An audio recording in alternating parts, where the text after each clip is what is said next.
You're listening to the Positive Distraction Podcast with Alexander McCall Smith.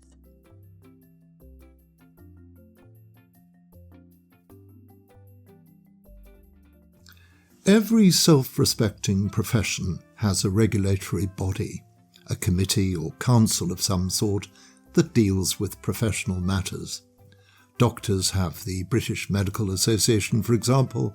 Lawyers have their various law societies. And pickpockets? Well, why should they be left out? Show and tell.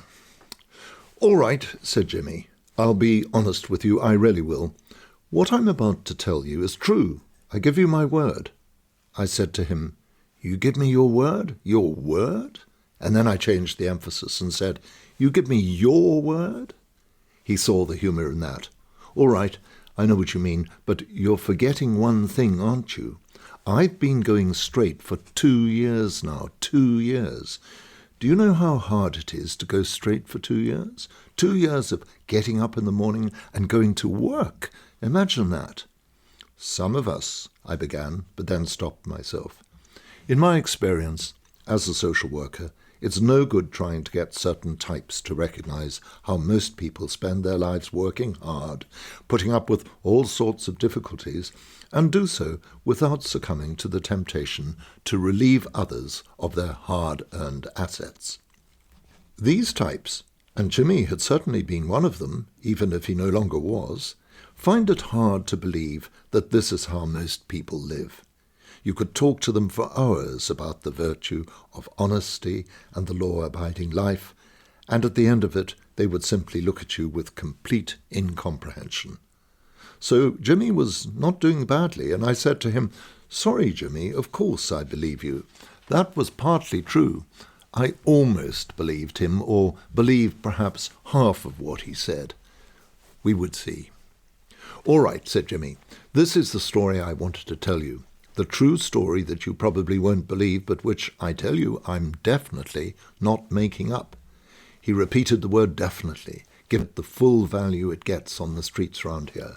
Definitely. You could drag out the word definitely for several good long seconds if you practiced hard enough.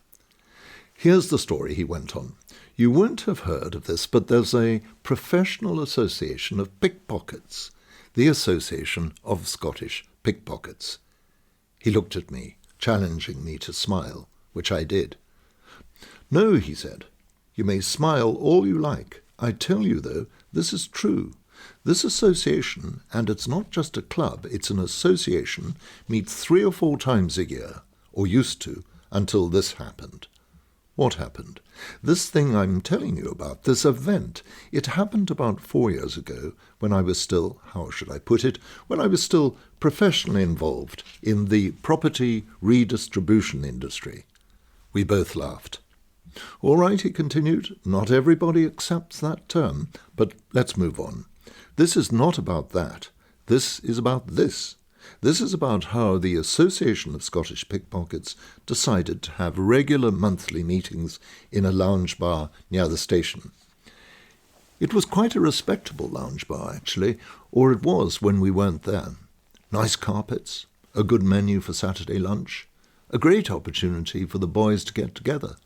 And it was mostly boys, as it happens, except for the days when Mags used to join us. She was a first-class operator, Mags was. She worked the Scottish Parliament, relieving visitors of their purses in the ladies. A real professional, until she tried it on a certain lady member and was stopped in her tracks with a display of kickboxing skills. That taught Mags a lesson or two. Anyway, most of the time it was just the boys, the usual crowd, which included our chairman, whom everybody simply knew as Mr. McLean. We didn't really know where he operated, but we were all aware that he was very successful. Somebody said they'd seen him at the airport, and that he was a specialist in lifting foreign currency in the check-in queues, but nobody was sure. It was Mr. McLean who suggested it. He said one day, "Now listen, boys, we're going to have show and tell at these meetings in future. I'd like you all to bring the best things you've redistributed over the month. Bring them in and tell us about the circumstances. Where and when? What sort of thing? Who the client was? He paused. We always called them the clients in the association, you know. Some people might call them the victims, but they were always the clients at those meetings. It was more professional, as I'm sure you'll understand. We all liked the idea of a show and tell, the sort of thing that kids have at school when they bring things in to tell the class about them.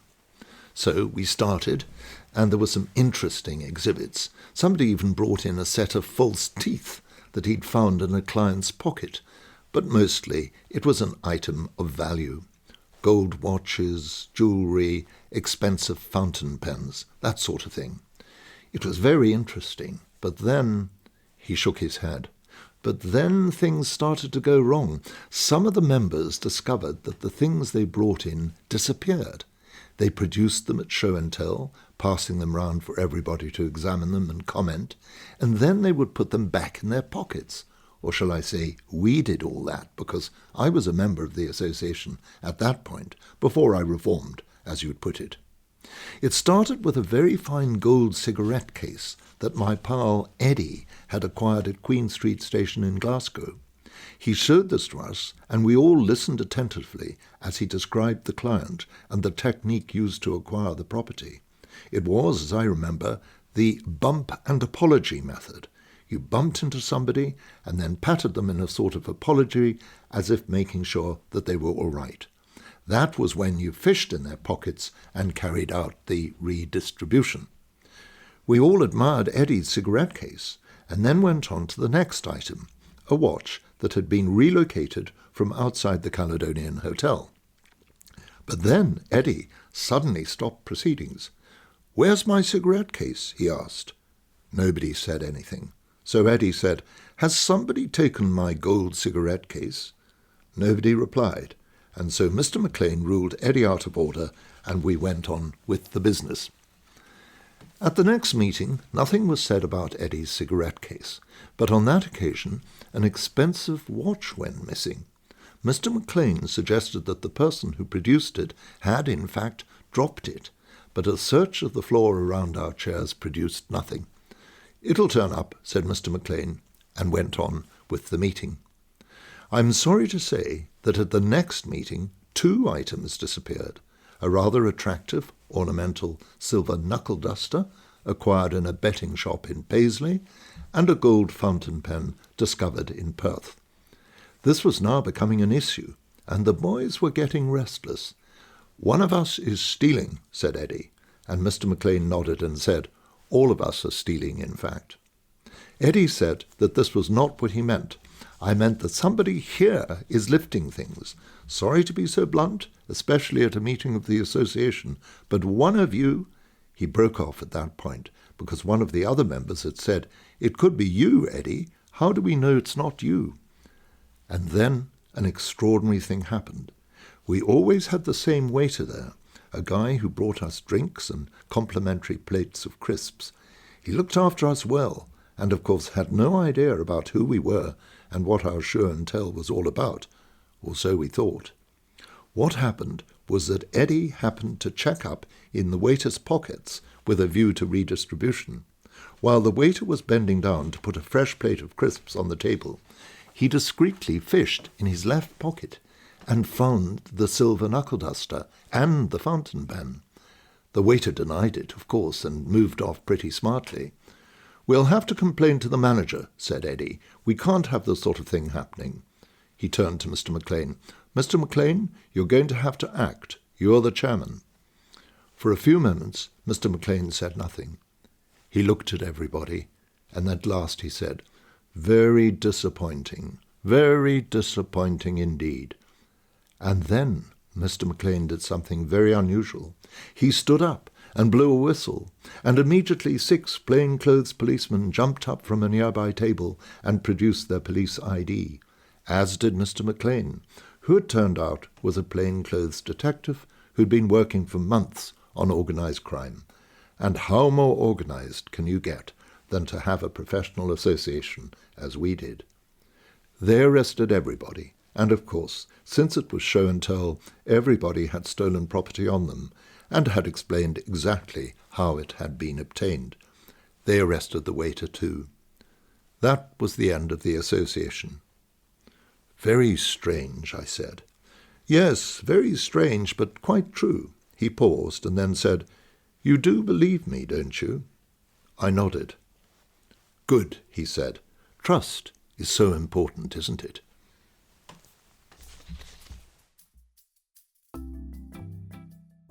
Thank you for joining Sir Alexander McCall Smith on his Positive Distraction podcast. You can find Alexander's books and details of all his forthcoming events on his website, www.alexandermccallsmith.com.